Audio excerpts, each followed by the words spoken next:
Open the podcast bay door as hell.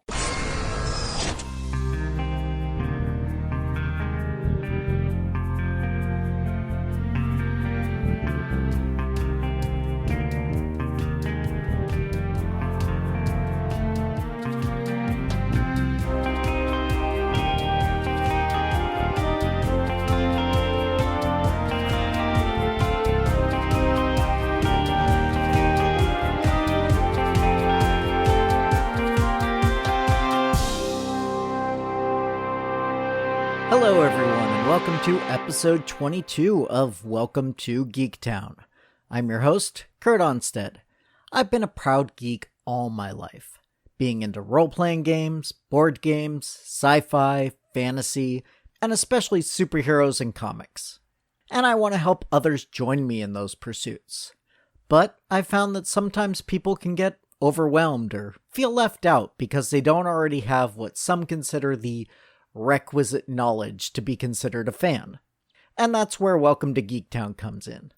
Here, you can ask your questions without feeling like a gatekeeper is calling you out for not yet being fully versed in every aspect of your new interest. Before we get started, I'd like to remind you that this show is powered by your questions. So if there's anything you want to hear me talk about, or any geeky question you've been afraid to ask, please send them over to welcometogeektown, all spelled out, at gmail.com. Why would you be afraid to ask? Well, that's actually the subject of this week's episode. I end the intro saying that you can ask your questions here without feeling like a gatekeeper is calling you out. In the first couple of episodes, I referred to it as being nerd bullied before I decided to stick to gatekeeper. But what is a gatekeeper exactly, and why is it so bad for fandom and geek culture as a whole? Allison R. asked me to discuss that, and that's exactly what I'm going to do. This is going to be one of the shorter episodes, but it is on an important topic that I feel should have a standalone episode dedicated to it, so I'm not going to add any little bits at the end with famous quotes or any other filler like that. Let's start out with the definition of gatekeeping. Webster defines it as, quote, the activity of controlling and usually limiting general access to something, which is a reasonable definition, but for the purposes of this conversation, I like the top definition over at Urban Dictionary. They call gatekeeping, quote, when someone takes it upon themselves to decide who does or does not have access or rights to a community or identity. Although the word only came into heavy usage in the last few years, gatekeepers have been around for a long time in lots of different fandoms. In music, they're the ones who tell you that you're not really a fan of the band unless you were there when the first album came out. Horror movie gatekeepers will let you know which movies count as horror movies and which ones don't, and so on.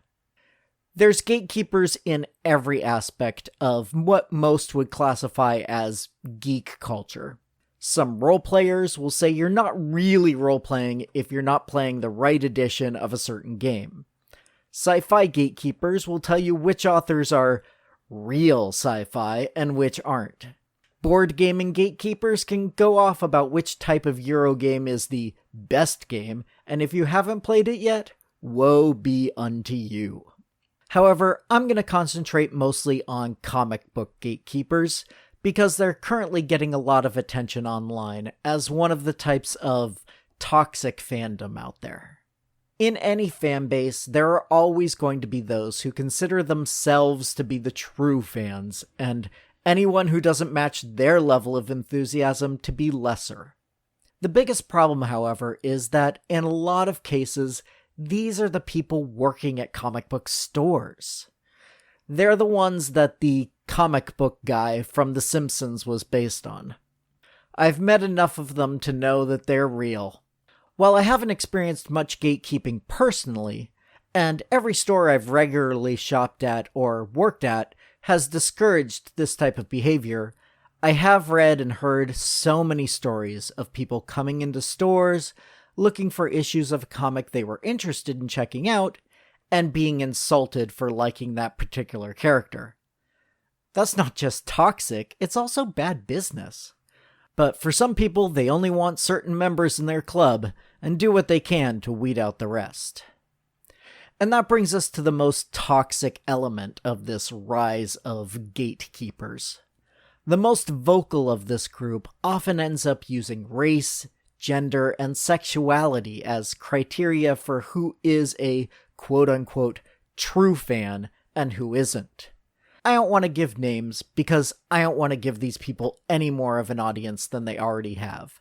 But there are YouTube vloggers, commentators, and even some industry professionals who believe that nearly all of the women in comics don't belong there, as well as fighting against diversity in representation of race and sexuality.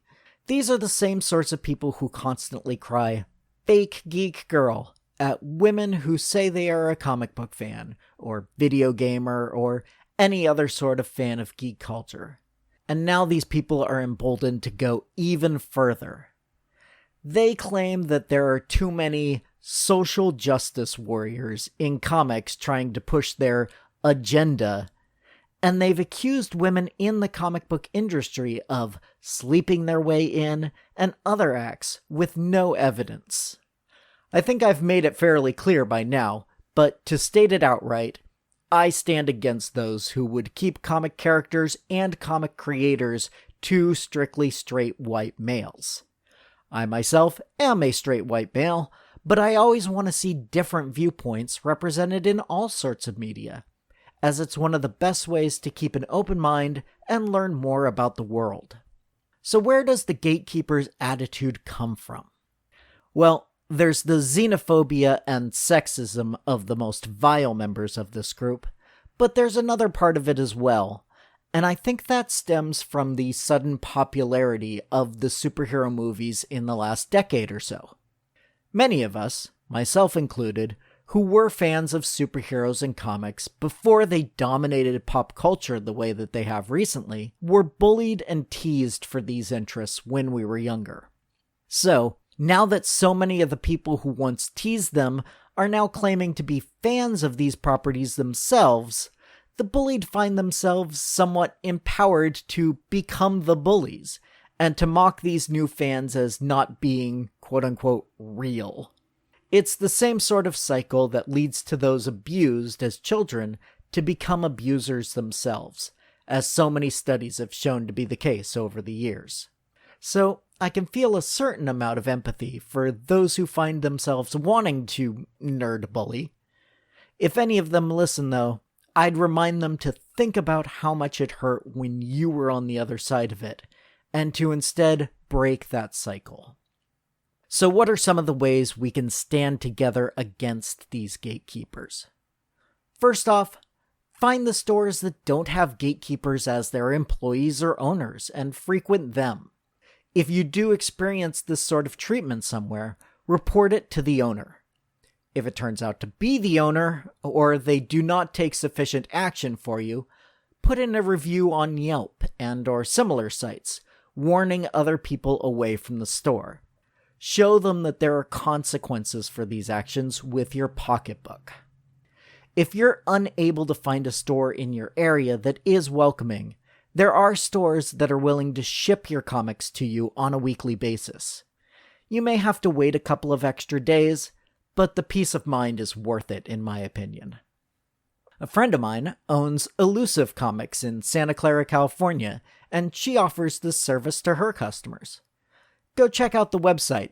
I'll include a link in the show notes at my site, and let her know Kurt sent you. If you have a store you'd like to promote as providing a positive experience, let me know, and I'll shout them out in a later episode. What else can you do? Well, be proud of your fandom in whatever form that takes. Do you like the movie but have never read the comic of a certain character? That's fine. Wear the movie merchandise, quote from the film, and never let anyone else tell you that's not good enough. Are you a manga fan but don't enjoy most Western comics, or vice versa? That's okay too. Not every style is for every person. Are you a big fan of Star Trek Discovery but never liked Next Gen? Tell everyone why and spread that Discovery love. If someone tries to tell you that you're not a real fan, just tell them, I consider myself a fan and that's what's important. Then move on and don't engage. Most of these people want to feel superior, and ignoring them is the best way to discourage that behavior. But do talk to people who are fans and are welcoming. I like to think that I'm doing a small part with this podcast. I'm trying my best to be inclusive to anyone who shows any interest in comics and other geek culture and answer their questions in a non-condescending manner. And if you have any questions you'd like me to answer, or you have comments about the show in general, please send me an email at welcometogeektown@gmail.com, or leave them directly on the show notes at www.welcome2, the number 2 in this case, geektown.com. Other contact options include facebook.com/welcometogeektown or Twitter @geektownpodcast.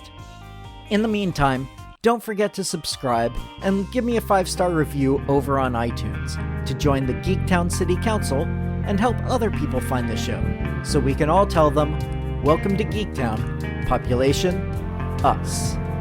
Welcome to Geektown is written, narrated, edited, and produced by me, Kurt Onstead. Theme music is by Aaron Levitz, logo art by Archie Santana. All other sound clips are the copyrighted material of their respective owner, and no infringement is intended, falling under fair use.